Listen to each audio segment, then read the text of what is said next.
رب کا شکر ادا کر بھائی جس نے ہماری گائے بنائی۔ تازہ دودھ پلایا اس نے، لطف حیات چکھایا اس نے، دودھ میں بھیگی روٹی میری اس کے کرم نے بخشی سیری۔ خدا کی رحمت کی ہے مورت، کیسی بھولی بھالی صورت۔ مگر رفتہ رفتہ یہاں بھی پرانی شکایتیں پیدا ہونے لگیں۔ یہاں تک نوبت پہنچی کہ دودھ صرف نام کا دودھ رہ گیا۔ کتنا ہی ابالو، نہ کہیں ملائی کا پتہ نہ مٹھاس کا۔ پہلے تو شکایت کر لیا کرتا تھا، اس سے دل کا بخار نکل جاتا تھا۔ شکایت سے اصلاح نہ ہوئی تو دودھ بند کر دیتا تھا۔ اب تو شکایت کا بھی موقع نہ تھا، بند کر دینے کا ذکر ہی کیا۔ قہر درویش پر برجانے درویش، پیوا نالی میں ڈال دو۔ 8 روز کا نسخہ نوشتہ قسمت تھا۔ بچہ دودھ کو منہ نہ لگاتا، پینا تو دور رہا۔ آدھو آدھ شکر ڈال کر کچھ دنوں دودھ پلایا تو پھوڑے نکلنے شروع ہوئے اور میرے گھر میں روز بمچک مچی رہتی تھی۔ بیوی نوکر سے فرماتی دودھ لے کر جا، انہی کے سر پٹک آ۔ میں نوکر کو منع کرتا، وہ کہتی اچھے دوست ہیں تمہارے، اسے شرم نہیں آتی؟ کیا اتنا احمق ہے کہ اتنا بھی نہیں سمجھتا کہ یہ لوگ دودھ دیکھ کر کیا کہیں گے؟ گائے کو اپنے گھر منگوا لو، بلا سے بدبو آئے گی، مچھر ہوں گے، دودھ تو اچھا ملے گا، روپے خرچے ہیں تو اس کی لذت تو ملے گی۔ چڈھا صاحب میرے پرانے مہربان ہیں، خاصی بے تکلفی ہے، اس سے یہ حرکت ان کے علم میں ہوتی ہو اسے قیاس باور نہیں کرتا۔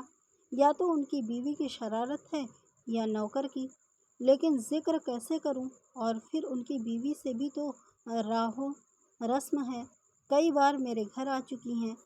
میری دیوی جی بھی ان کے ہاں کئی بار مہمان جا چکی ہیں۔ کیا وہ یکایک اتنی بے وقوف ہو جائیں گی؟ سری آنکھوں میں دھول جھونکیں گی؟ اور پھر چاہے کسی کی شرارت ہو، میرے لیے یہ غیر ممکن تھا کہ اس سے دودھ کی خرابی کی شکایت کرتا۔ خیریت یہ ہوئی کہ تیسرے مہینے چڈھا کا تبادلہ ہو گیا۔ میں تنہا گائے نہ رکھ سکتا تھا، ساجھا ٹوٹ گیا، گائے آدھے داموں میں بیچ دی گئی۔ میں نے اس دن اطمینان کی سانس لیا۔ آخر یہ صلاح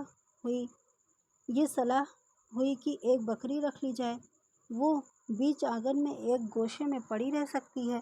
اسے رکھنے کے لیے نہ گوالے کی ضرورت ہے، نہ اس کا گوبر اٹھانے، نہ ند دھونے، چارہ بھوسا ڈالنے کے لیے کسی اہیرن کی ضرورت۔ بکری تو میرا ملازم بھی آسانی سے دو لے گا، تھوڑی سی چوکر ڈال دی، چلیے قصہ تمام ہوا۔ پھر بکری کا دودھ مفید بھی زیادہ ہے، بچوں کے لیے خاص طور پر زود ہضم، معتدل، صحت بخش۔ حسن اتفاق سے میرے یہاں تو جو پنڈت جی میرے مسودے نقل کرنے آیا کرتے تھے، ان معاملات میں کافی تجربہ کار ہیں۔ ان سے ذکر آیا تو انہوں نے ایک بکری کی ایسی قصیدہ خوانی کی کہ میں ان کا نادیدہ عاشق ہو گیا۔ پچھائے نسل کی بکری ہے، اونچے قد کی، بڑے بڑے تھن جو زمین سے لگے چلتے ہیں، بے حد کمخور لیکن بے حد دودھ ہار۔ ایک وقت میں 2-2.5 سیر دودھ لے لیجیے، ابھی پہلی مرتبہ ہی بیاہی ہے، 25 روپے میں آ جائے گی۔ مجھے دام کچھ زیادہ معلوم ہوئے، لیکن پنڈت جی پر مجھے اعتبار تھا۔ فرمائش کر دی گئی اور تیسرے دن بکری آ پہنچی۔ میں دیکھ کر اچھل پڑا، جو اوصاف بیان کیے تھے ان سے کچھ زیادہ ہی نکلے۔ ایک چھوٹی سی مٹی کی ناند منگوائی گئی، چوکر کا بھی انتظام ہو گیا۔ شام کو میرے خدمتگار نے دودھ نکالا تو سچ مچ 2.5 سیر۔ میری چھوٹی پتیلی لبریز ہو گئی تھی۔ اب موسلو ڈھول بجائیں گے، یہ مسئلہ اتنے دنوں کے بعد جا کے کہیں حل ہوا ہے۔ پہلے ہی یہ بات سوجتی تو کیوں اتنی پریشانی ہوتی؟ پنڈت جی کا اتنے دنوں کے بعد جا کے کہیں حل ہوا ہے، پہلے ہی یہ بات سوچتی تو کیوں اتنی پریشانی ہوتی؟ پنڈت جی کا بہت بہت شکریہ ادا کیا۔ مجھے علیل صبح اور شام کو سینگ پکڑنے پڑتے تھے، تب آدمی دودھ نکالتا تھا، لیکن یہ تکلیف اس دودھ کے مقابلے میں کچھ نہ تھی۔ بکری کیا ہے، کام دھین ہے۔ بیوی نے سوچا اسے کہیں نظر نہ لگ جائے، اس لیے اس کے تھن کے لیے غلاف تیار ہوا۔ اس کی گردن میں نیلے چینی کے دانوں کی ایک مالا پہنائی گئی۔ گھر میں جو کچھ جھوٹا بچتا دیوی جی خود جا کر اسے کھلا آتی تھیں۔ لیکن ایک ہفتے ہیں دودھ کی مقدار کم ہونے لگی۔ ضرور نظر لگ گئی۔ بات کیا ہے؟ پنڈت جی سے حال کہا تو انہوں نے کہا، صاحب دیہات کی بکری ہے، زمیندار کی، بے دریغ اناج کھاتی تھی اور سارے دن باغ میں گھوما چرا کرتی تھی۔ یہاں بندھے بندھے دودھ کم ہو جائے تو تعجب نہیں، اسے ذرا ٹہلا دیا کیجیے۔ لیکن شہر میں بکری کو ٹہلائے کون اور کہاں؟ اس لیے یہ طے ہوا کہ مضافات میں مکان لیا جائے۔ وہاں بستی سے ذرا دور نکل کر کھیت اور باغ ہوں گے۔ کہار گھنٹے 2 گھنٹے ٹہلایا کرے گا۔ جھٹ پٹ مکان تبدیل کیا اور ہر چند مجھے دفتر آنے جانے میں 3 میل کا فاصلہ طے کرنا پڑتا تھا، لیکن اچھا دودھ ملے تو میں اس کا 2 گنا فاصلہ طے کرنے کو تیار۔ یہاں مکان کشادہ تھا، مکان کے سامنے صحن تھا، ذرا اور بڑھ کر آم اور مہوے وغیرہ کے باغ سے نکلیے تو کاچھیوں کے کھیت تھے، کسی میں آلو کسی میں گوبھی۔ ایک کاچھی سے طے کر لیا کہ روزانہ بکری کے لیے ہریالی دے جایا کرے، مگر اتنی کوشش کرنے پر بھی دودھ کی مقدار میں کوئی خاص بیشی نہ ہوئی۔ 2.5 سیر کی جگہ مشکل سے سیر بھر دودھ نکلتا تھا، لیکن یہ تسکین تھی کہ دودھ خالص ہے، یہی کیا کم ہے۔ میں یہ کبھی نہیں مان سکتا کہ خدمتگاری کے مقابلے میں بکری چرانا زیادہ ذلیل کام ہے۔ ہمارے دیوتاؤں اور نبیوں کا نہایت معزز طبقہ غلہ بانی کیا کرتا تھا۔ کرشن جی گائے چراتے تھے، کون کہہ سکتا ہے کہ ان غلے میں بکریاں نہ رہی ہوں گی۔ حضرت عیسیٰ علیہ السلام اور حضرت محمد صلی اللہ علیہ وسلم دونوں ہی بھیڑیں چراتے تھے۔ لیکن انسان روایات کا غلام ہے، جو بزرگوں نے نہیں کیا اسے وہ کیسے کریں؟ نئے راستے پر چلنے کے لیے جس عزم اور پختہ یقین کی ضرورت ہے وہ ہر ایک میں تو ہوتا نہیں۔ دھوبی آپ کے غلیظ کپڑے دھو لے گا، لیکن آپ کے دروازے پر جھاڑو لگانے میں اپنی ہتک سمجھتا ہے۔ جرائم پیش اقوام کے فرد بازار سے قیمتاً کوئی چیز خریدنا اپنی شان کے خلاف سمجھتے ہیں۔ میرا خدمتگار کو بکری لے کر باغ میں جانا برا معلوم ہوتا تھا۔ گھر سے تو لے جاتا، لیکن باغ میں اسے چھوڑ کر خود کسی درخت کے نیچے سو جاتا۔ بکری پتیاں چر لیتی تھی، مگر ایک دن اس کے جی میں آیا کہ ذرا باغ سے نکل کر کھیتوں کی سیر کرے۔ یوں وہ بہت ہی شائستہ مزاج اور وضع دار بکری تھی۔ اس کی صورت سے متانت اور تحمل جھلکتا تھا، لیکن باغ اور کھیت میں اسے یکساں آزادی نہیں ہے، اسے وہ شاید نہ سمجھ سکی۔ ایک روز کسی کھیت میں گھس گئی اور گوبھی کی کئی کیاریاں صاف کر گئی۔ کاچھی نے دیکھا تو اس کے کان پکڑ لیے اور میرے پاس آ کر بولا، بابو جی، اس طرح آپ کی بکری ہمارے کھیت میں چرے گی تو ہم تو تباہ ہو جائیں گے۔ آپ کو بکری رکھنے کا شوق ہے تو اسے باندھ کر رکھیے۔ آج تو ہم نے تمہارا لحاظ رکھ لیا، لیکن پھر ہمارے کھیت میں گئی تو ہم یا تو اس کی ٹانگ توڑ دیں گے یا کانجی ہاؤس میں بھیج دیں گے۔ ابھی وہ اپنی تقریر ختم نہ کر پایا تھا کہ اس کی بیوی آ پہنچی اور اس نے اسی خیال کو زیادہ پرزور الفاظ میں ادا کیا۔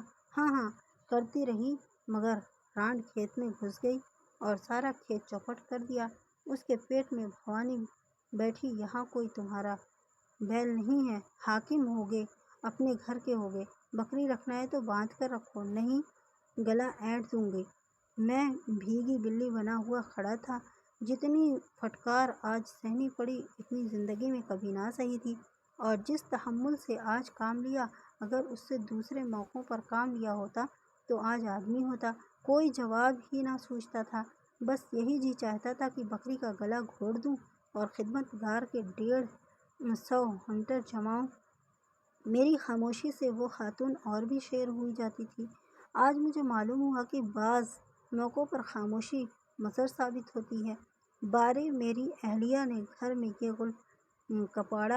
گپاڑا سنا تو دروازے پر آ گئی اور ہیکٹری سے بولی، تو کانجی ہاؤس پہنچا دے، اور کیا کرے گی، ناحق بڑبڑ کر رہی ہے گھنٹے بھر سے، جانور ہی ہے، ایک دن کھل گئی تو کیا اس کی جان لے گی؟ خبردار، جواب ایک بات جو اب ایک بات بھی منہ سے نکالی ہوگی، کیوں نہیں کھیت کے چاروں طرف جھاڑ لگا دیتی، کانٹوں سے رونت دے؟ اپنی غلطی تو مانتی نہیں، اوپر سے لڑنے آتی ہے۔ ابھی پولیس کو اطلاع کر دیں گے تو بدھے بدھے پھرو۔ اس تہمکانہ انداز بیان نے ان دونوں کو ٹھنڈا کر دیا، لیکن ان دونوں کے چلے جانے کے بعد میں نے دیوی جی کی خوب خبر لی۔ غریبوں کا نقصان بھی کرتے ہو، اوپر سے روب جماتی ہو، اس کا نام انصاف ہے؟ دیوی جی نے انداز تفاخر سے جواب دیا، میرا احسان تو نہ مانو گے کہ شیطان کو کتنی آسانی سے دفع کر دیا۔ لگے الٹے ڈانٹنے، گنواروں کو راہ پر لانے کا سختی کے سوا کوئی دوسرا طریقہ نہیں۔ شرافت یا فیاضی ان کی سمجھ میں نہیں آتی، اسے یہ لوگ کمزوری سمجھتے ہیں، اور کمزور کو کون نہیں دبانا چاہتا۔ خدمت گار سے جواب طلب کیا تو اس نے صاف کہہ دیا، صاحب بکری چرانا میرا کام نہیں ہے۔ میں نے کہا، تم سے بکری چرانے کو کون کہتا ہے؟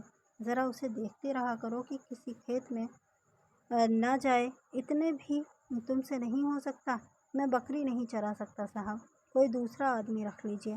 آخر میں نے خود شام کو اسے باغ میں چرانے کا فیصلہ کیا۔ اتنے ذرا سے کام کے لیے ایک نیا آدمی رکھنا میری حیثیت سے باہر تھا، اور اپنے خدمتگار کو بھی جواب دینا نہیں چاہتا تھا۔ میں نے کئی سال تک وفاداری سے میری خدمت کی تھی اور ایماندار تھا۔ دوسرے دن میں دفتر سے ذرا جلد چلا آیا اور چٹ چٹ بکری کو لے کر باغ میں جا پہنچا۔ جاڑوں کے دن تھے، ٹھنڈی ہوا چل رہی تھی، درختوں کے نیچے سوکھی پتیاں گری ہوئی تھیں، بکری پتیوں پر ٹوٹی پڑی تھی، گویا مہینوں کی بھوکی ہو۔ ابھی اس درخت کے نیچے تھی، ایک پل میں وہ دوسرے درخت کے نیچے جا پہنچی۔ میرے دلیل ہو رہی تھی، اس کے پیچھے دوڑتا پھرتا تھا، دفتر سے لوٹ کر ذرا آرام کیا کرتا تھا۔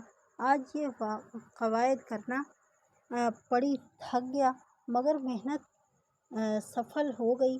آج بکری نے کچھ زیادہ دودھ دیا۔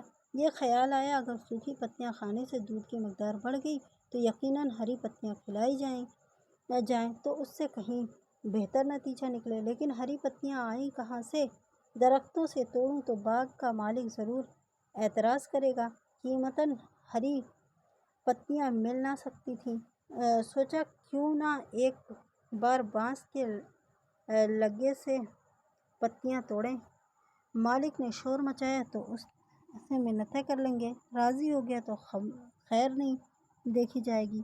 تھوڑی سی پتیاں توڑ لینے سے درخت کا کیا بگڑا جاتا ہے؟ چنانچہ ایک پڑوسی سے ایک پتلا لمبا بانس مانگ لایا، اس میں ایک انکس بدھا اور شام کو بکری کو ساتھ لے کر پتیاں توڑنے لگا۔ چور آنکھوں سے ادھر ادھر دیکھتا جاتا تھا، کہیں مالک تو نہیں آ رہا ہے۔ دفعتاً وہی کاچھی ایک طرف سے آ نکلا اور مجھے پتیاں توڑتے دیکھ کر بولا، یہ کیا کرتے ہو بابو جی؟ آپ کے ہاتھ میں یہ لگا اچھا نہیں لگتا۔ بکری پالنا ہم غریبوں کا کام ہے کہ آپ جیسے شریفوں کا؟ میں کٹ گیا، کچھ جواب نہ سوجھا۔ اس میں کیا برائی ہے؟ اپنے ہاتھ سے اپنا کام کرنے میں کیا شرم؟ وغیرہ جوابات ہلکے بے حقیقت مصنوعی معلوم ہوئے۔ سفید پوشانہ خودداری نے زبان بند کر دی۔ کاچھی نے قریب آ کر میرے ہاتھ سے لگا لے لیا اور آن واحد میں پتیوں کا ڈھیر لگا دیا۔ پوچھا، پتیاں کہاں رکھاؤں؟ میں نے جھینپتے ہوئے کہا، تم رہنے دو، میں اٹھا لے جاؤں گا۔ اس نے تھوڑی سی پتیاں بغل میں اٹھا لیں اور بولا، آپ کیا پتیاں رکھنے جائیں گے؟ چلیے میں رکھ آؤں۔ میں نے برآمدے میں پتیاں رکھوا دیں۔ اسی درخت کے نیچے اس کی چوگنی پتیاں پڑی ہوئی تھیں۔ کاچھی نے اس کا ایک گٹھا بنایا اور سر پر لاد کر چلا گیا۔ اب مجھے معلوم ہوا کہ یہ دہقان کتنے چالاک ہوتے ہیں، کوئی بات مطلب سے خالی نہیں۔ مگر دوسرے دن بکری کو باغ میں لے جانا میرے لیے دشوار ہو گیا۔ کاچھی پھر دیکھے گا اور نہ جانے کیا کیا فکریں چست کرے۔ اس کی نظروں میں گر جانا رسوا ہو جانے سے کم شرمسار نہ تھا۔ ہماری عزت توقیر کا جو معیار عوام نے قائم کر رکھا ہے، ہم کو اس کا احترام کرنا پڑے گا۔ نکو بن کر رہے تو کیا رہے، لیکن بکری اتنی آسانی سے آزاد نہ چہل قدمی سے دست بردار ہونا نہ چاہتی تھی، جسے اس نے اپنا معمول سمجھنا شروع کر دیا تھا۔ شام ہوتے ہی اس نے اتنے زور و شور سے صدائے احتجاج بلند کی کہ گھر میں بیٹھنا مشکل ہو گیا ہے۔ گنکری دار میں کی پیہم آوازیں آ کر کان کے پردوں کو مجروح کرنے لگی۔ کہاں بھاگ جاؤں؟ بیوی نے اسے گالیاں دینا شروع کی۔ میں نے غصے میں آ کر کئی ڈنڈے سے رشید کیے، مگر اس نے ستیہ گرہ ملتوی کرنا تھا نہ کیا۔ عجیب عذاب میں جان تھی، آخر مجبور ہو گیا۔ خود کردہ اعلیٰ جنیست 8 بجے رات، جاڑوں کے دن گھر سے منہ نکالنا مشکل، اور میں بکری کو باغ میں ٹہلا رہا اور اپنی قسمت کو کوس رہا تھا۔ اندھیرے میں پاؤں رکھتے میری روح کانپتی ہے۔ ایک بار میرے سامنے سے ایک سانپ نکل گیا تھا، اگر اس کے اوپر پیر پڑ جاتا تو ضرور کاٹ لیتا۔ تب سے میں اندھیرے میں بھی نہ نکلتا تھا، مگر آج اس بکری کے کارن مجھے اس خطرے کا بھی سامنا کرنا پڑا۔ ذرا بھی ہوا چلتی اور پتے کھڑکتے تو میری آنتیں سکڑ جاتی اور پنڈلیاں کانپنے لگتی۔ شاید اس جنم میں میں بکری رہا ہوں گا اور یہ بکری میری آقا رہی ہوگی۔ وہی کفارہ اس زندگی میں ادا کر رہا تھا۔ برا ہو اس پنڈت کا جس نے یہ بلا میرے سر مندھی۔ گرہستی میں جنجال ہے، بچہ نہ ہوتا تو کیوں اس موذی جانور کی اتنی خوشامد کرنی پڑتی، اور یہ بچہ بڑا ہو جائے گا تو بات نہ سنے گا۔ آپ نے میرے لیے کیا کیا ہے؟ کون سی جائیداد چھوڑی ہے؟ یہ سزا بھگت کر 9 بجے رات کو لوٹا۔ اگر رات کو بکری مر جاتی تو مجھے مطلق غم نہ تھا۔ دوسرے دن صبح ہی سے مجھے یہ فکر دامن گیر ہوئی کہ کس طرح رات کے بیگار سے چھٹی ملے۔ آج دفتر میں تعطیل تھی۔ میں نے ایک لمبی سی رسی منگوائی اور شام کو بکری کے گلے میں رسی ڈالی، ایک درخت کی جڑ سے باندھ کر چھوڑ دیا۔ اب چرے جتنا چاہے، اب چراغ جلتے جلتے کھول لاؤں گا۔ تعطیل تھی ہی، شام کو سنیما دیکھنے کی ٹھہری۔ ایک اچھا سا کھیل آیا ہوا تھا، نوکر کو بھی ساتھ لیا، ورنہ بچے کو کون سنبھالتا۔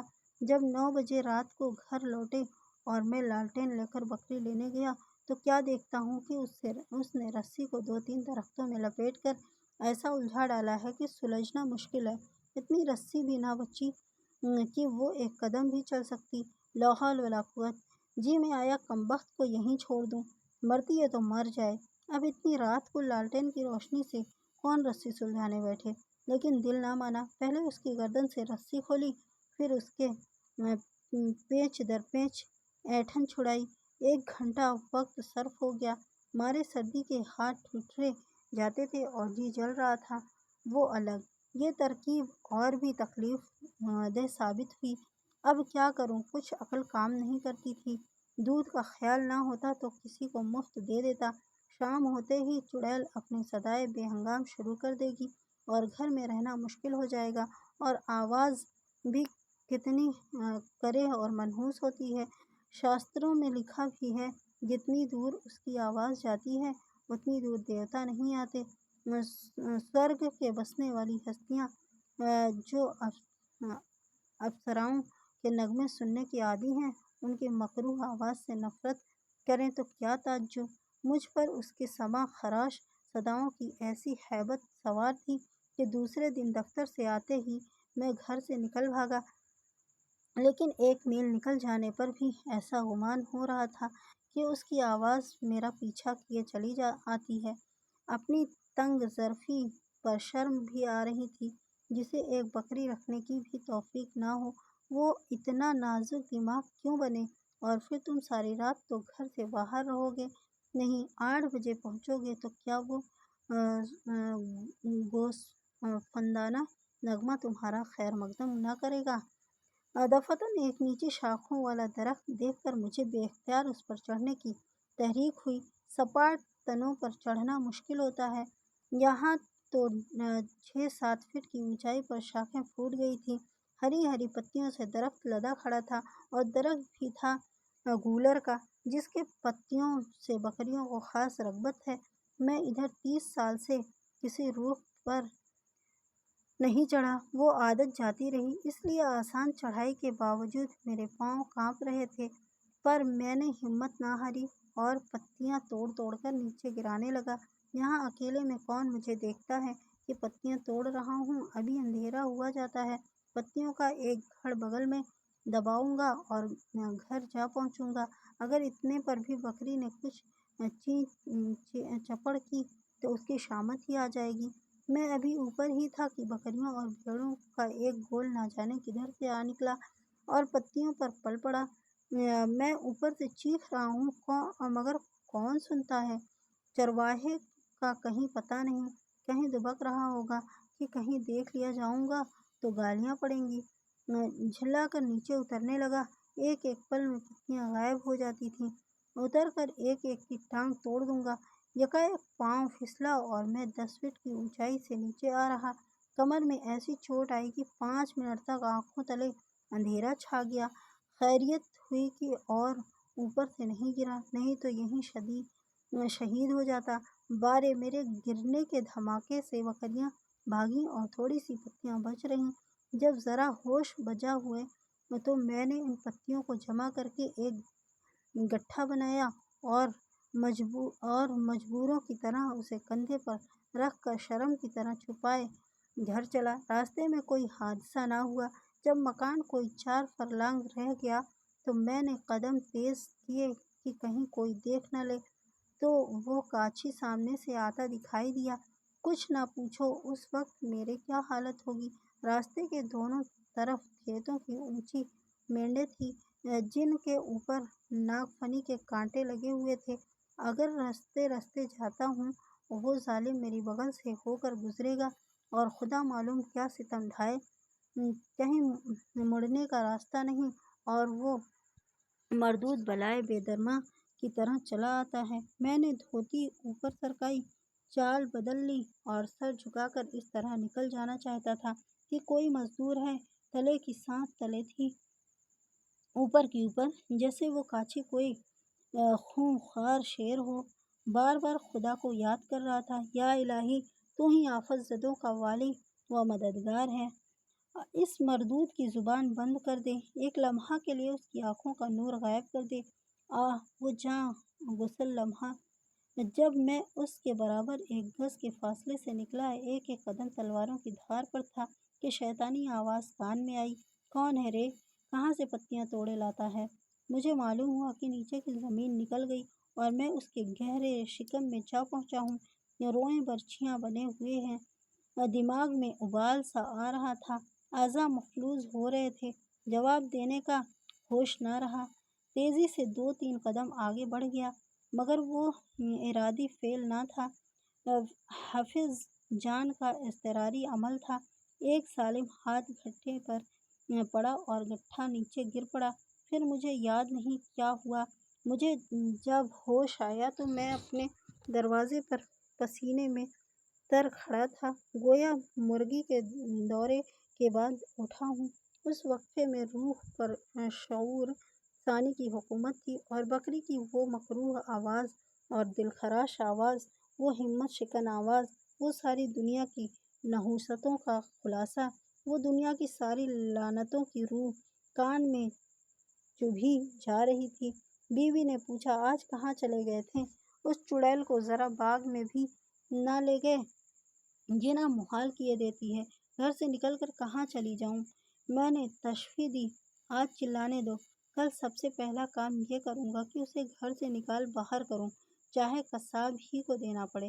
اور لوگ نہ جانے کیسے بکری پالتے ہیں۔ بکریاں پالنے کے لیے کتے کا دماغ چاہیے۔ صبح کو بستر سے اٹھ کر اسی فکر میں بیٹھا تھا کہ اس کالی بلا سے کیوں کر نجات حاصل کروں کہ دفعتاً ایک گریڑیا بکریوں کا ایک گلہ چراتے ہوئے آ نکلا۔ میں نے اسے پکارا اور اس نے اپنی بکری کو چرانے کی تجویز پیش کی۔ گریڑیا راضی ہو گیا، یہی اس کا کام تھا۔ میں نے پوچھا، کیا لوگے؟ 8 آنے بکری ملتے ہیں حضور۔ میں 1 روپیہ دوں گا، لیکن بکری میرے سامنے نہ آئے۔ گریڑیا حیرت میں پڑ گیا۔ مرکہنی ہے کیا بابوجی؟ نہیں، بہت سیدھی ہے، بکری کیا مارے گی، لیکن میں اس کی صورت دیکھنا نہیں چاہتا۔